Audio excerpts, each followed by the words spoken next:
আমাকে যদি কেউ বলে যে এবারে ওয়ার্ল্ড কাপ কে জিতবে বা যদি ওয়ার্ল্ড কাপ জিতার কোনো টিমে বাজি লাগাইতে হয় না, আমি চোখ বন্ধ করে স্পেনের উপরে লাগাই দিই। হ্যাঁ, বলতে পারো স্পেনের অত হাই ক্লাস প্লেয়ার তুমি দেখতেছো না, যদি না দেখে থাকো তুমি কানা, লিটারালি তুমি কানা ভাই। তুমি লামিন ইয়ামালের মতো প্লেয়ার দেখতেছো না, the best player in the world right নাও, মানে সবার প্রতিটা ফুটবলারের মুখে প্রতিটা লেজেন্ডের মুখে লামিন ইয়ামালের নাম, তাকে তুমি দেখতেছো না। দি বেস্ট মিডফিল্ডার পেদ্রি, তাকে তুমি দেখতেছো না। ব্যালন্ডিয়ার উইনার মিডফিল্ডার রদ্রি, তাকে তুমি দেখতেছো না। তারপর কি গোলকিপার, দুইটা গোলকিপার, ব্যাকআপ গোলকিপার যারা, তারা তাদের লিগে গোল্ডেন গ্লাভ জিতছে, তাদের তুমি দেখতেছো না। সো স্পেনকে যারা উইক বলবা ভাই, তোমরা বলো স্পেন স্ট্রং টিম, ঠিক আছে, বাট স্পেনের টিমে না ওই এক্সপিরিয়েন্সটা নাই যেটা আমাদের ওয়ার্ল্ড কাপ টিমের দরকার। হ্যাঁ, এখন এই হিসাবে কাউন্টারও দিতে পারো যে 2022 সালে তো আর্জেন্টিনারও তেমন একটা এক্সপিরিয়েন্স ছিল না, ম্যাক্সিমাম প্লেয়ার কি মানে 90% প্লেয়ারই তো সব ইয়াং ছিল। হ্যাঁ, ওটাও ঠিক, বাট আমি তো বললাম ভাই, আমি তো আগেই বলছি যে স্পেন এবার ওয়ার্ল্ড কাপ জিতবে, আমি ওটা ধরে এনেছি। কারণ তুমি স্পেনের প্লেয়ার লিস্টটা যদি দেখো ভাই, তাদের গোলকিপিং থেকে শুরু করে defending, midfield, striker, winger, every player ভাই স্টার ক্লাস। এভরি প্লেয়ার এমন একটা প্লেয়ার যারা কিনা একা পুরো একটা ম্যাচ টানতে পারে, ইন্ডিভিজুয়াল পারফরমেন্স দেয়, এরকম ক্ষমতা আছে প্রতিটা প্লেয়ারেরই। সো গোলকিপার থেকে সর্বপ্রথম শুরু করি, স্পেন এবার তিনটা গোলকিপার নিছে। এক নম্বরে আছে আমার ফেভারিট জোয়ান গার্সিয়া, বার্সেলোনার গোলকিপার, যে কিনা লা লিগা গোল্ডেন গ্লাভ জিতছে। দুই নম্বর আছে ডেভিড রায়া, যে কিনা প্রিমিয়ার লিগে গোল্ডেন গ্লাভ জিতছে, তারপর চ্যাম্পিয়ন্স লিগে বেস্ট গোলকিপারও হয়েছে। অ্যান্ড 3 নম্বরে আছে ওনাই সিমন্স। হ্যাঁ, ও কিছু করে নাই, ও কিচ্ছু করে নাই। অ্যাথলেটিকো বিলবাওর যদি ওয়ার্স্ট সিজন থাকে না, এটা হইতেছে one of those season, and ওনাই সিমন্সও সেরকম পারফরমেন্স দিচ্ছে। বাট তুমি একটা না খুবই ইন্টারেস্টিং ফ্যাক্ট দেখবা, দেলা ফুয়েন্তের জন্য না ওই স্টার্ট করবে, ম্যাক্সিমাম গেম দেখবা ওই স্পেনের জন্য স্টার্ট করবে। দেলা ফুয়েন্তের যে ওর উপরে কি দেখছে বা ওর কাছে ওনাই সিমন্সের কাছে দেলা ফুয়েন্তের কোন গোপন ভিডিও আছে যে ফাঁস করে দিব, না লইলে আমি জানি না, বাট দেখবা ম্যাক্সিমাম ম্যাচে ওই স্টার্ট করতেছে। দুইটা গোল্ডেন গ্লাভ জিতা প্লেয়ার রেখা ওনাই সিমন্সকে স্টার্ট করবে। বাট যাই হোক, এটা ওই কোচের ইচ্ছা, যেমন চা তা করাইতে পারে, কারণ ওই কোচ অলরেডি দুটা ফাইনাল খেলেছে তার ক্যারিয়ারে। এক হইতেছে ইউরোর ফাইনাল, যেটা তারা জিতছেও, তারপর হইতেছে নেশনস লিগের ফাইনাল, যেটা জিততে পারে নাই, আনফর্চুনেট হয়েছে শেষ মোমেন্টে যাইয়া।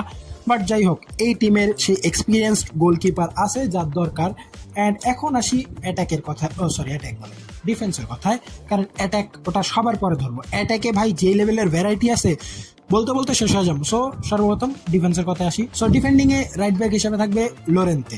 হ্যাঁ, চ্যাম্পিয়ন্স লিগে এবার বেস্ট টিমের মধ্যে লোরেন্তে জায়গা বানিয়ে নিছে, কারণ লোরেন্তে অ্যাথলেটিকো মাদ্রিদ ভালো একটা সিজন না কাটালেও লোরেন্তে মারাত্মক সিজন কাটাইছে ভাই। অ্যাথলেটিকো মাদ্রিদের হইয়া, ওটা লা লিগায় হোক বা চ্যাম্পিয়ন্স লিগে হোক, দোনো জায়গায় অ্যাথলেটিকো মাদ্রিদের হইয়া লোরেন্তে দুর্দান্ত সিজন কাটাইছে। সো লোরেন্তের উপরে অন্য কোনো রাইট ব্যাক আসবে এটা প্রশ্নই আসে না। সো লোরেন্তে স্টার্ট করবে আমার জন্য। এখন আসি ডিফেন্সে।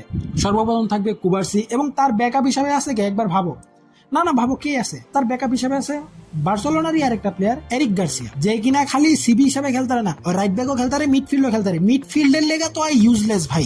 আই মিন হ্যাঁ, ভালো প্লেয়ার, বাট স্পেনের দ্বারা যে মিডফিল্ডার আছে না, ওটার সময় ইউজলেস। সো ওরে ডিফেন্ডার হিসাবেই ভালো। এখন অনেকে কোয়েশ্চেন করতে পারে যে এবার হিস্ট্রিতে প্রথমবার যেহেতু মাদ্রিদের কোনো প্লেয়ার ডিফেন্ডিং বা স্পেনের কোনো পজিশনেই পায় নাই, কেন? হিউসেনকে তো রাখতে পারতো, ডিন হিউসেনকে তো রাখতে পারতো, কেন রাখে নাই? সেটার কারণ হইতেছে এক্সপিরিয়েন্স। কুবার্সি অলরেডি একটা প্লেয়ার যে কিনা খুবই ইয়াং, মাত্র 18 বছর বয়স, 18 থেকে 19, অ্যান্ড সে স্পেনের টিমে জায়গা পাইতেছে, স্টার্টিং 11-এ জায়গা পাইতেছে, এত ভালো লেভেলের প্লেয়ার। অ্যান্ড তুমি যদি ডিন হিউসেনকেও তার সাথে স্টার্ট করো, কুবার্সি আর ডিন হিউসেন দুইজনের জুটি, দুইটা ইয়াং তুমি সেন্টার ব্যাকে রাখবা, এটা খাপ খাওয়াবে না ভাই। ওয়ার্ল্ড কাপের মতো একটা স্টেজে যেখানে কিনা প্রতিটা গেমের প্রতিটা মুহূর্ত অনেক বেশি ইম্প্যাক্ট ফেলায়, সেই জায়গায় না দুইটা ইয়াং সেন্টার ব্যাককে খেলানো ইটস নট গুড।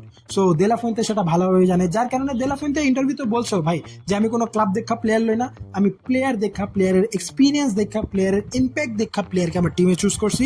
সো এই কারণে ডিন হিউসেন আসে নাই। হ্যাঁ, ও চাইলে আসতে পারতো, বাট আসে নাই। কুবার্সির জায়গায় খেলবে লাপোর্তে, ও মারাত্মক লেভেলের প্লেয়ার। হ্যাঁ, তুমি বলতে পারো অলরেডি ভালো একটা সিজন কাটায় নাই, বাট স্পেনের জন্য যখনই খেলছে দুর্দান্ত সিজন কাটাইছে, দুর্দান্ত ম্যাচ খেলছে।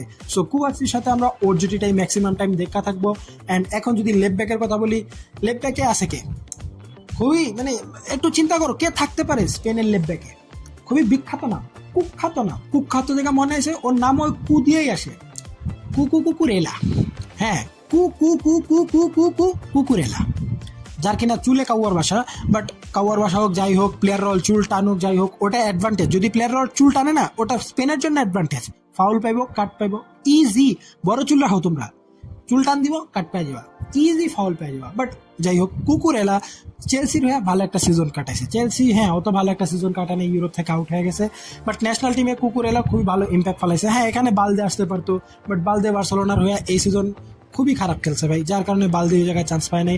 এখন বলতে পারে এই জায়গায় মাদ্রিদের আর একটা প্লেয়ার কেরেরাসও আসতে পারতো। হ্যাঁ কেরেরাস খুবই দুর্দান্ত খেলছে, বাট দ্য থিং ইজ কেরেরাস সিজনের সেকেন্ড হাফে গিয়ে খুবই ডাউনগ্রেড হয়েছে ভাই। প্রথম দিকে কেরেরাস মারাত্মক খেলছে, স্টার্টিং এ ছিল মাদ্রিদের, বাট সেকেন্ড হাফে যায় কেরেরাস ডাউন খেয়ে গেছে, যার কারণে দেলা ফুয়েন্তে ওকে চুজ করে নাই, ওর বদলে চুজ করছে কুকুরেলাকে। কুকুরেলার ব্যাকআপ হিসেবে আছে গ্রিমালদো। সো স্পেনের ডিফেন্স সলিড, একেবারে সলিড। হ্যাঁ স্টার লেভেল, অত স্টার লেভেল প্লেয়ার নেই, বাট যেগুলো আছে সবাই ইম্প্যাক্ট ফেলতে পারবে মাঠের মধ্যে, নিজের যে অরা বা নিজের যে প্রেজেন্সটা সেটা ভালোভাবে দেখাইতে পারবে।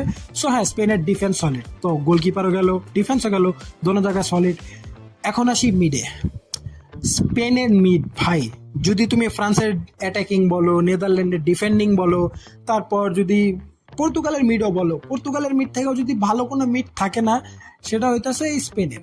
কারণ স্পেনের মিডফিল্ডে ভাই অপশনের অভাব নাই, ভেরিয়েশনের অভাব নাই, স্টার প্লেয়ারের অভাব নাই। সর্বপ্রথম আসে কে, আমার মোস্ট ফেভারিট প্লেয়ার স্পেনের মধ্যে, Pedri, the best midfielder of the world right now, Pedri. And তার সাথে আছে কে, Ballon d'Or winner Rodri. Pedri, হ্যাঁ এরকম কমেন্ট্রি আমরা দেখছি অলরেডি। সো এই জুটি আমরা দেখতেছি। এন্ড তার সাথে আছে কে, ফাবিয়ান রুইস।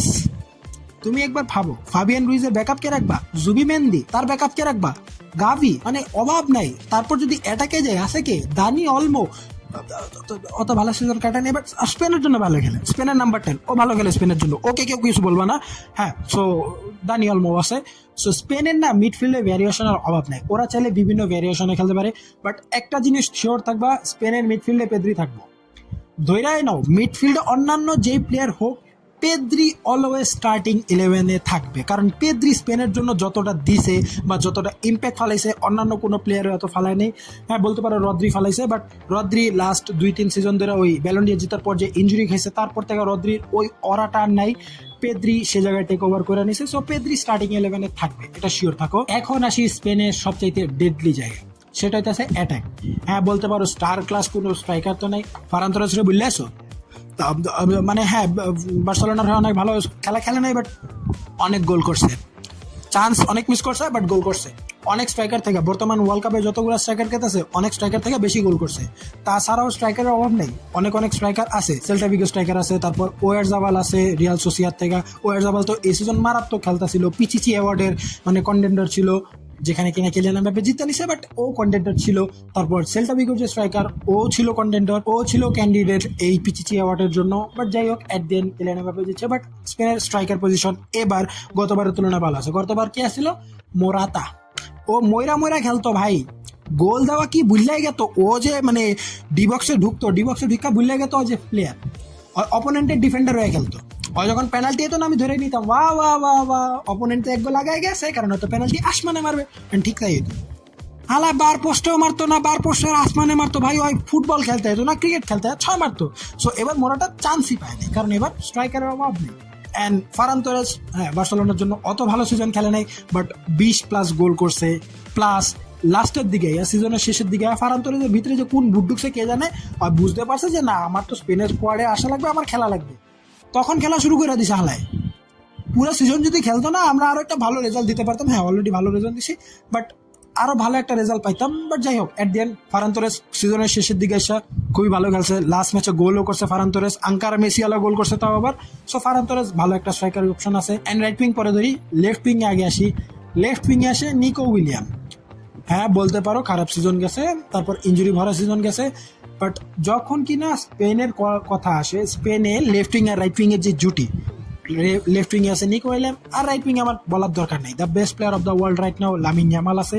এই দুজনের মানে এত নতুন ইয়াং দুইটা পোলা, এই দুজনের যে জুটি না ভাই, বড় ডিফেন্ডাররা ঘাবড়া যায় এই দুজন থেকে। এই দুজন এত ভালো একটা কম্বিনেশন ক্রিয়েট করতে পারে, দুজনের পাসিং বলো বা কমিউনিকেশন বলো, খুবই দুর্দান্ত। সো এই দুজন মিলানো একটা ডেডলি যে উইং হিসাবে আছে, মারাত্মক কম্বিনেশন বানায়।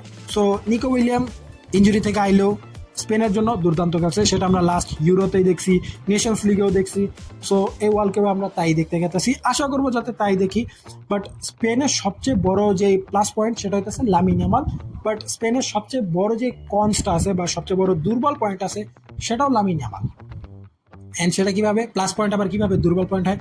লামিন ইয়ামাল যদি কোনো ম্যাচে একটু খারাপ খেলে বা লামিন ইয়ামালকে যদি কোনো ম্যাচে 4-5টা ডিফেন্ডার মিলে ঘেরে এলায়, যেটা তুমি ইউজুয়ালি দেখবা, এটা নর্মাল হয়ে যাবে, তুমি দেখবাই লামিন ইয়ামালকে 4-5টা ডিফেন্ডার ঘেরাও করতেছে, তখন যদি লামিন ইয়ামাল ফ্রি না হইতে পারে না, স্পেন অনেক অসুবিধার সম্মুখীন হয়। কারণ স্পেনের সবচেয়ে বেশি চান্স যে ক্রিয়েট হবে সেটা হচ্ছে লামিন ইয়ামালের সাইড থেকে। ইয়ামাল যে পরিমাণে চান্স ক্রিয়েট করতে পারে বা মাঠের মধ্যে যে ইম্প্যাক্টটা ফেলতে পারে, ইটস আনম্যাচেবল ভাই। বেস্ট প্লেয়ার ফাও হয় নাই, 18 বছর বয়সে ও বড় বড় স্ট্রাইকার, বড় বড় উইঙ্গারদের সাথে কম্পিট করতেছে, এমনি না, প্লেয়ার মধ্যে সেই কোয়ালিটিটা আছে দেখেই। সো লামিন ইয়ামাল যদি কোনো ম্যাচে খারাপ খেলে, স্পেন সেই ম্যাচে ভালোভাবে ভুগবে। লামিন ইয়ামালের তেমন একটা ভালো ব্যাকআপও নাই, যে ব্যাকআপ আনছে সেটাও একজন মিডের প্লেয়ার, উইংয়ে অত ভালো খেলে না, হ্যাঁ সেকেন্ডারি পজিশন হিসেবে খেলতে পারে, বাট ও মেনলি সেন্ট্রাল পজিশনে বেশি খেলে।